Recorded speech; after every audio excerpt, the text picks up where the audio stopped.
The Tories and Labour had a strong social media presence. Did they do it right? And what impact could it have had? Well, Mal Fletcher is a social futurist. That's a cracking good title, that. And the head of 2020 Plus. Good morning, Mal. Good morning, Anna. Now, we realise there are no figures for exactly what impact social media has had on this election yet. I'm sure that will come out in the coming days. But how important do you think it has been? Well, very important. I think it's actually surprising to me, and probably to you, to be talking about this as a new phenomenon in British politics when you remember that Barack Obama used it to such devastating effect as far back as 2008. But it seems up until now, most British politicians have seen social media as sort of an adjunct to old school news sources like newspapers and TV. I think that's changing with this election. I think that Corbyn's team were better able to facilitate social media messaging to young people. Social media is all about viral thinking. It produces the impression that organisations are open to outside ideas and they're running as flat structures.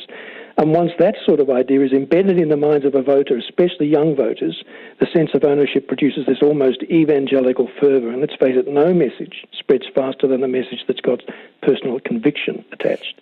In a sense that they got it made, though, Labour, because, generally, if we're looking at the figures, younger people are more likely to vote in that way and also more likely to be on social media, whereas, older voters are not as likely to be on social media.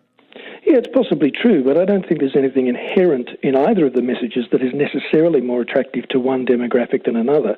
Although younger people do tend to vote less with the status quo, so you might argue that Theresa May was up against it in that regard.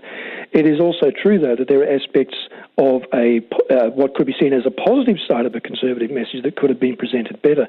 And I think, look, it's not just the technology. It is, as you say, the generations behind the technology. Mm. And for millennials, this is a tipping point, this election, because after Brexit, many of them, especially in urban centres like London, felt disenfranchised. They felt that selfish older people were making choices for them.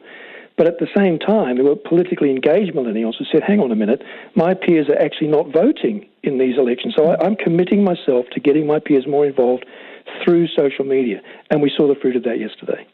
Mal, thank you very much for your time. Thank you for coming on the programme today. Mal Fletcher, a social futurist and the head of